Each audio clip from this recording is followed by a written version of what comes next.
Olá, meu nome é Caio Henrique, sou do nono ano e meu grupo é composto por eu, Gustavo Lima, Arthur Cardoso, José Neto e Gabriel Ivo. E vamos falar nesse vídeo sobre três movimentos que estão extremamente relacionados e um acaba dependendo do outro.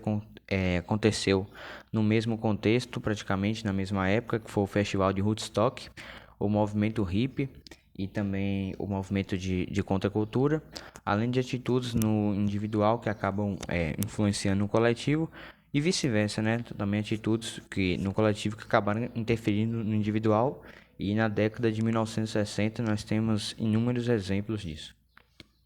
Então, começando, o Festival de Woodstock, ele foi um evento musical acontecido em uma pequena cidade do estado de New York, nos Estados Unidos.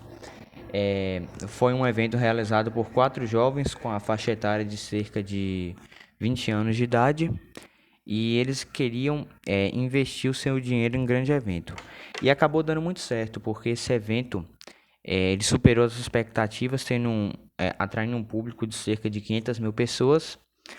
E aconteceu em agosto de 1969, mais precisamente, e sendo considerado um dos maiores eventos musicais da história e talvez até o mais importante pela relevância e pelo contexto que a sociedade, no, principalmente nos Estados Unidos, estava ocorrendo na época. Que, por exemplo, os Estados Unidos nessa década estava vivendo um período de extrema agitação política e social, e a década passada, que era a década de 1950, junto com essa, que era a década de 1960, eles ficaram marcados pelo surgimento também de movimentos de contracultura. E esses movimentos de contracultura tinham como principal objetivo em contestar os valores que estavam sendo seguidos pela sociedade na época. Entre os principais movimentos de contracultura, nós podemos citar o movimento hippie. Então, o movimento de contracultura tinha como essência ter ideias contrárias, ou seja, contrariar os padrões que estavam sendo seguidos pela sociedade na época, que não necessariamente os protestantes eles concordavam com aquilo, ou seja, eles discordavam na verdade, mas eles acabavam tendo que seguir. Então, a palavra-chave talvez para esses movimentos seja contestar, porque eles não queriam seguir aquilo, então para isso eles contestavam o porquê do sistema funcionar daquele jeito.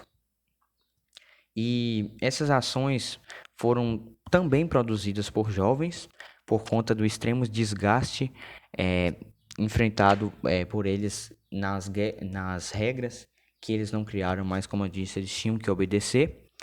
E vários pautas e vários padrões, várias coisas entraram em discussão nesse movimento de cultura, como a religião, o sexo, a escola, o Estado, a igreja.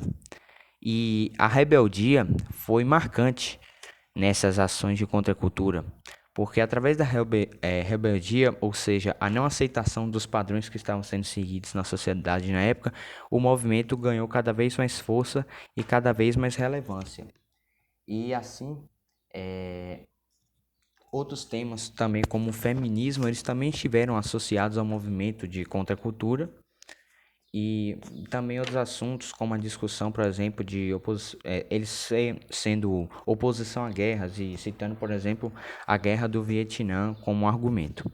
O movimento hippie ele também surgiu nos anos 1960, quando alguns jovens, que eles eram chamados na época de conscientes, eles também não aceitavam os padrões. Então, o objetivo desse movimento era atacar o sistema. O que era esse sistema? O sistema era uma sociedade de extrema violência, de extrema pobreza, de extrema miséria.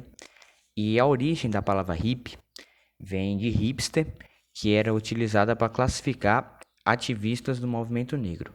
Então, através desse movimento hippie, muitos estudantes norte-americanos eles passaram a se tornar militantes de esquerda, né, denunciando a existência de milhões de pessoas passando fome nas ruas e sentindo, né, denunciando a extrema desigualdade que acontecia no país mais capitalista do mundo.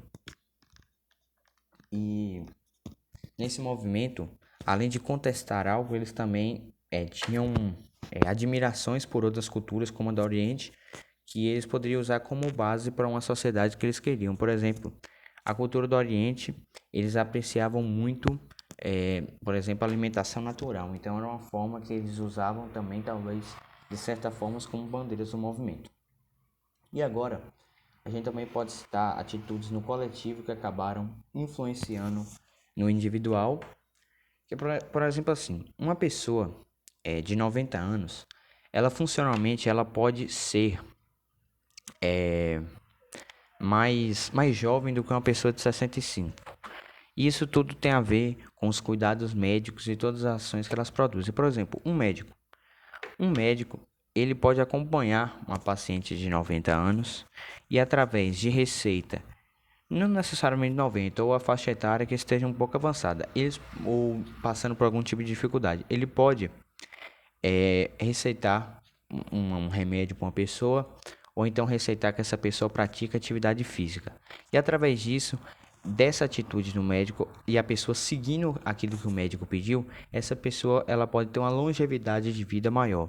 Então, através dessa ação do médico, ele acabou interferindo no coletivo, porque além de ajudar a paciente, ele ajudou as pessoas que estão ao redor dela, que estavam torcendo pelo bem dela. Então, é uma questão muito complexa e a gente pode, então, integrar vários fatos como, assim, a pessoa, ela não vai fazer atitudes no coletivo que influenciam no individual, nem individual no coletivo, só pelo conhecimento dela, só pela quantidade de anos que ela tem.